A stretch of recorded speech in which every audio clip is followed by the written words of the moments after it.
Assalamualaikum warahmatullahi wabarakatuh.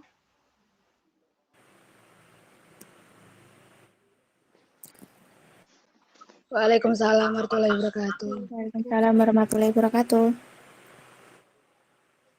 Di pertemuan kali ini, kami dari kelompok 7 akan mempresentasikan bab 8, yaitu Pancasila sebagai nilai dasar pengembangan ilmu pengetahuan di Indonesia. Tapi sebelum memulai, izinkan kami memperkenalkan diri. Nama saya Warda Azania dengan NIM 178.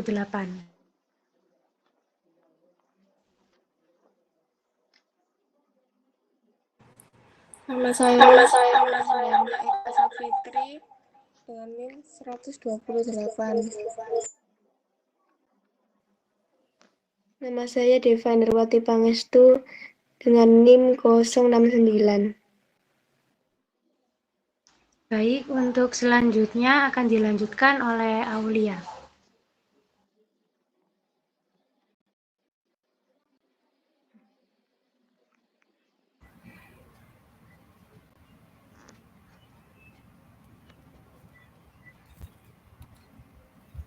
Pendahuluan. Pengetahuan adalah semua hal yang diketahui oleh manusia, baik berupa informasi, data petunjuk, catatan, kejadian, maupun peristiwa-peristiwa yang terjadi seputar kehidupan manusia. Pengetahuan manusia akan selalu bertambah seiringnya perjalanan hidupnya dan bertambahnya informasi yang ia terima. Dalian Gie 1987 memberikan pengertian ilmu adalah rangkaian aktivitas penelaahan yang mencari penjelasan suatu metode untuk memperoleh pemahaman secara rasional empiris mengenai dunia ini dalam berbagai seginya, dan keseluruhan pengetahuan sistematis yang menjelaskan berbagai gejala yang ingin dimengerti manusia. Ilmu sebenarnya bisa dikatakan sebagai ilmu pengetahuan karena salah satu unsur dari ilmu adalah adanya pengetahuan. Namun, ilmu bukanlah sekedar pengetahuan. Ilmu adalah pengetahuan yang telah melalui serangkaian metode pembuktian untuk mencari kebenaran sehingga bisa menjadi rujukan bagi manusia secara umum. Di Indonesia sendiri, semua ilmu maupun pengetahuan yang berkembang haruslah sesuai dengan nilai-nilai yang ada di masyarakat. Dalam setiap proses perumusan ataupun penciptaan suatu ilmu di Indonesia haruslah mengacu pada nilai-nilai Pancasila sehingga Pancasila dalam hal ini berfungsi sebagai nilai dasar bagi pengembangan ilmu pengetahuan di Indonesia. Dalam bab ini kita akan membahas beberapa hal yang penting. 1. Kedudukan Pancasila dalam disiplin ilmu pengetahuan. 2. Pancasila sebagai dasar pengembangan ilmu pengetahuan. 3. Ketika ilmu pengetahuan tidak sejalan dengan nilai Pancasila.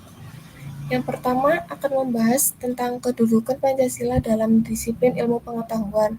Ilmu pengetahuan pada hakikatnya bersifat objektif, metodis, sistematis, dan universal, serta bebas dari segala tekanan, intervensi, intimidasi, maupun pengaruh dari kekuatan apapun yang dapat mempengaruhi hasil dari ilmu pengetahuan tersebut. Namun, dalam sejarah filsafat dunia seringkali ilmu pengetahuan yang terbentuk dipengaruhi oleh kekuatan-kekuatan lain yang berkuasa pada masa itu, sehingga ilmu-ilmu yang dihasilkan manusia tidak bisa optimal. Seiring dengan perkembangan zaman dan mulai terbukanya pola pikir masyarakat tentang ilmu pengetahuan, maka pengaruh-pengaruh kekuasaan terhadap ilmu pengetahuan mulai menurun, dan akhirnya ilmu pengetahuan mendapat tempat dan posisi yang layak dalam peradaban dunia. Dalam praktik kehidupan bermasyarakat, berbangsa, dan bernegara, Pancasila hadir sebagai falsafah dan pedoman, bukan hanya dalam hal pembentukan peraturan perundang-undangan saja, namun juga hadir di setiap sendi-sendi kehidupan di masyarakat. Pancasila dalam kedudukan ini juga berfungsi sebagai filter bagi berkembangnya ilmu pengetahuan di Indonesia. Namun, sebagai lain justru menjadi ancaman yang dapat merusak nilai-nilai dasar masyarakat, sehingga Pancasila harus menjadi filter dalam menyaring paham-paham yang masuk dan berkembang di Indonesia demi menjaga kepribadian bangsa dari kerusakan. Contohnya adalah dari adanya filter tersebut, misalnya adalah penolakan Pancasila terhadap pemahaman komunisme, radikal, dan terorisme karena tidak sesuai dengan nilai-nilai masyarakat. Selanjutnya akan dilanjutkan oleh teman saya.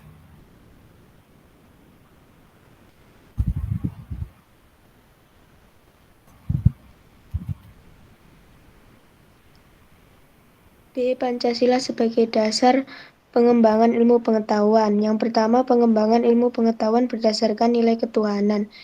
UUD 1945 Pasal 29 Ayat 1 dan 2 membuktikan bahwa Indonesia percaya atas keberadaan Tuhan sebagaimana satu-satunya pencipta, pengatur, pengawas, dan pemusnah segala sesuatu yang Ia ciptakan. Pemikiran-pemikiran seperti ateis yang menolak keberadaan Tuhan atau agnostik yang meragukan apakah Tuhan itu benar-benar ada atau tidak tentu tidak sejalan dengan sila pertama Pancasila, sehingga pemahaman seperti ini tidak boleh berkembang di Indonesia sekalipun pengikut-pengikutnya ada. Yang kedua, pengembangan ilmu pengetahuan berdasarkan nilai kemanusiaan. Di Indonesia, ilmu pengetahuan harus bisa membangun manusia-manusia yang beradab. Hal ini sesuai dengan Pancasila. Kedua, adil adalah menempatkan sesuatu pada tempat yang benar, sedangkan beradab adalah berperilaku sesuai norma dan etika yang berlaku di masyarakat. Begitu banyak produk-produk ilmu pengetahuan yang sebenarnya dapat menjadikan hidup manusia lebih mudah, lebih manusiawi, dan lebih beradab. Namun, di tangan manusia-manusia yang tidak bertanggung jawab, ilmu pengetahuan itu justru dipakai untuk membunuh, merusak, dan menghancurkan peradaban. 3. Pengembangan ilmu pengetahuan berdasarkan nilai persatuan. Persatuan perlu ilmu. Tanpa adanya ilmu, maka persatuan hanya menjadi sebuah harapan atau angan-angan. Banyak orang yang ingin bersatu tapi tidak tahu apa yang harus dilakukan karena kurangnya ilmu. Pentingnya ilmu pengetahuan inilah yang melandasi konsep berpikir bahwa setiap ilmu pengetahuan yang berkembang haruslah berdasarkan Pancasila. 4. Pengembangan ilmu pengetahuan berdasarkan nilai kerakyatan atau demokrasi. Nilai-nilai kerakyatan haruslah menjadi dasar bagi tumbuh kembangnya suatu ilmu pengetahuan. Ilmu pengetahuan tidak boleh mengabaikan kepentingan rakyat banyak. Sebaliknya, rakyat tidak boleh antipati terhadap ilmu pengetahuan. Di negara Indonesia sudah menjadi konsensus bersama menggunakan musyawarah mufakat untuk menyelesaikan setiap permasalahan yang terjadi masyarakat. Musyawarah mufakat mengedepankan konsep win-win solution di mana tidak ada pihak yang merasa dirugikan dalam proses pengambilan keputusan.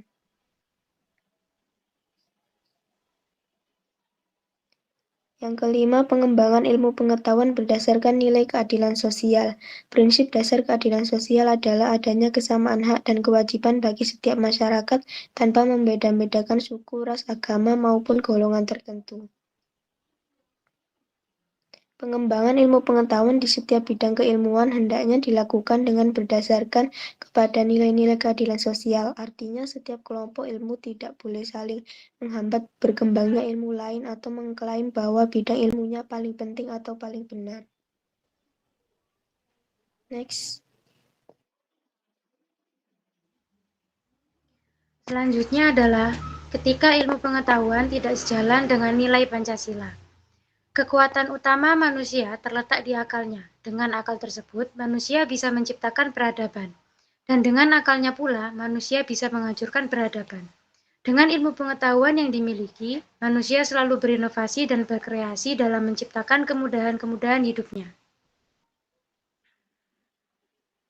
Namun, di sisi lain, pengetahuan juga bisa disalahgunakan untuk hal-hal negatif, seperti menciptakan senjata pemusnah massal, menciptakan virus komputer untuk membobol keamanan suatu negara. Dalam konteks kehidupan berbangsa dan bernegara di Indonesia, ilmu pengetahuan yang liar dan tidak terkendali dapat menjadi ancaman bagi persatuan dan kesatuan bangsa. Setiap ilmu pengetahuan yang tidak sejalan dengan nilai-nilai Pancasila tidak langsung dilarang. Pancasila menghargai ilmu-ilmu tersebut sebagai bagian dari proses berpikir masyarakat yang perlu diberi ruang. Namun, apabila pemikiran-pemikiran tersebut secara terang-terangan menolak Pancasila, membentuk pasukan untuk menggulingkan pemerintahan, tentu Pancasila dengan tegas akan menolak pemikiran-pemikiran tersebut. Kesimpulan, ilmu pengetahuan adalah suatu fakta yang bersifat empiris atau gagasan rasional yang dibangun oleh individu melalui percobaan dan pengalaman yang teruji kebenarannya. Kedudukan Pancasila dalam disiplin ilmu pengetahuan bersifat objektif, metois, sistematis, dan universal, serta bebas dari segala tekanan, intervensi, intimidasi, maupun pengaruh dari kekuatan apapun yang dapat mempengaruhi hasil dari ilmu pengetahuan tersebut. Ilmu pengetahuan yang membangun peradaban akan diterima dan ilmu pengetahuan yang meruntuhkan peradaban akan ditolak. Baik, mungkin itu saja yang kami presentasikan. Untuk selanjutnya adalah sesi tanya jawab, tapi kami hanya membuka 3 pertanyaan saja.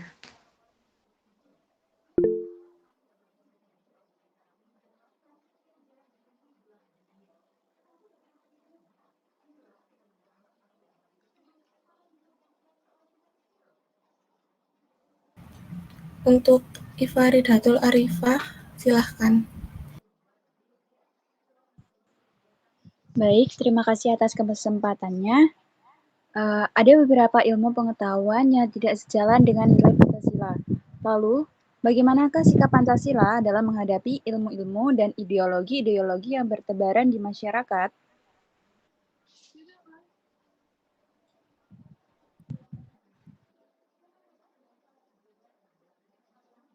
Apakah bisa dipahami? Bisa. Terima kasih.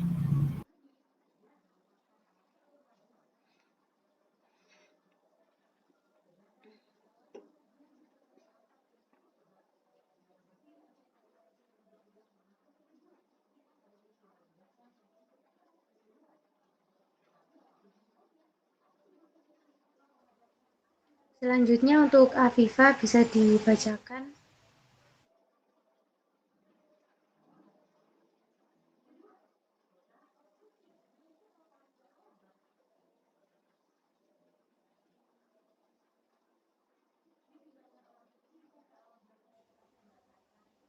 Afifah. Oke, baik. Terima kasih atas kesempatannya. Perkenalkan, nama saya Afifah Dembarani dengan NIM terakhir 185. Saya ingin bertanya, bagaimana peran Pancasila dalam ilmu pengembangan yang berkeadilan dan berkelanjutan? Terima kasih.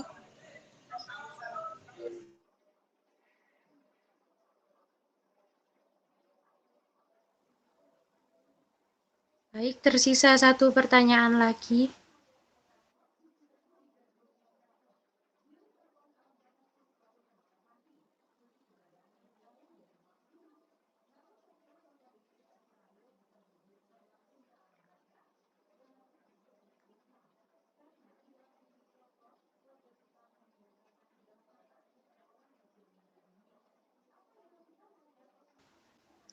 Baik, apabila tidak ada yang ingin bertanya lagi, maka izinkan kami untuk berdiskusi tentang jawabannya dari pertanyaan tadi.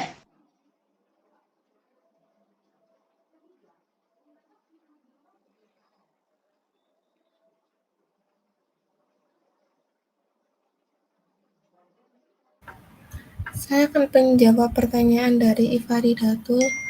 Bagaimana sikap Pancasila dan ilmu ideologi yang bertebaran di masyarakat?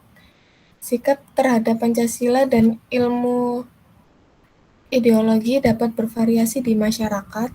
Beberapa orang mungkin mengapresiasi nilai-nilai Pancasila sebagai dasar negara, sementara yang lain mungkin memiliki pandangan kritis atau interpretasi yang berbeda terkait ilmu ideologi. Hal ini bisa dipengaruhi oleh latar belakang pendidikan dan pengalaman individu. Apakah bisa diterima?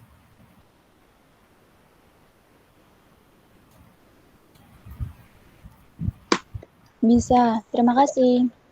Ya, sama-sama. Saya akan menjawab pertanyaan dari Afifah. Pancasila dapat menjadi pedoman dalam mengembangkan ilmu keadilan dan berkelanjutan melalui beberapa nilai dasarnya. Beberapa nilai Pancasila yang relevan untuk hal ini meliputi yang pertama, ada keadilan sosial. Nilai ini menekankan pentingnya pemerataan hak dan kewajiban dalam masyarakat. Dalam konteks ilmu keadilan, penerapan prinsip keadilan sosial dapat mengarah pada pengembangan teori dan praktik yang memastikan pelayanan dan keadilan di semua lapisan masyarakat. Yang kedua, musyawarah mufakat. Proses pengambilan keputusan yang melibatkan musyawarah dan mufakat dapat digunakan dalam pengembangan ilmu keadilan. Ini menciptakan ruang untuk berbagai pandangan dan memastikan partisipasi aktif dari berbagai pihak yang terlibat. Yang ketiga, pelindungan terhadap hak asasi manusia. Pancasila menegaskan penghormatan terhadap hak asasi manusia. Dalam mengembangkan ilmu keadilan, penekanan pada hak asasi manusia dapat memastikan bahwa prinsip-prinsip keadilan diintegrasikan dengan penghormatan terhadap hak-hak individu. Apakah bisa diterima? Sudah bisa diterima. Terima kasih.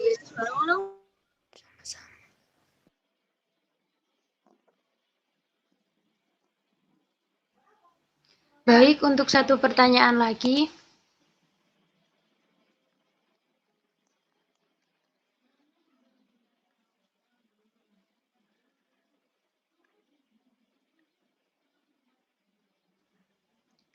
Untuk Zahra dipersilakan.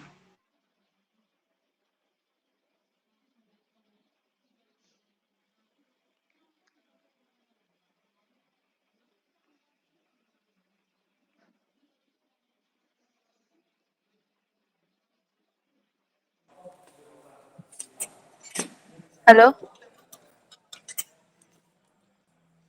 Ya,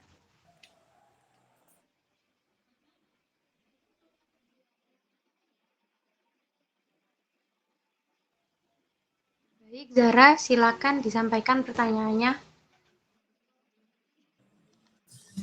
baik, terima kasih atas kesempatannya. Perkenalkan, nama saya Zahra Ramadan dengan NIM terakhir 032. Jadi untuk pertanyaan saya, sila keberapa yang berhubungan dengan anak usia dini? Baik, terima kasih atas pertanyaannya. Saya akan berdiskusi terlebih dahulu dengan kelompok saya.